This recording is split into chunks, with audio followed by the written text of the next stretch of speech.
चलो भोले बाबा की नगरिया में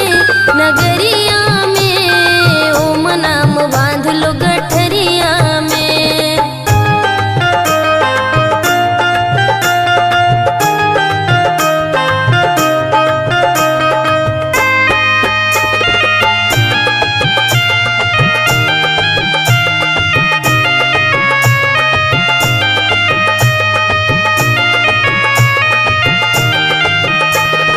हरिद्वार जाके हम भोले को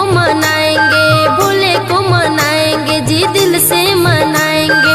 हरिद्वार जाके हम भोले को मनाएंगे जी दिल से मनाएंगे। भोले को बसा लो नजरिया में ओम नाम बांध लो गठरिया में। चलो भोले बाबा की नगरी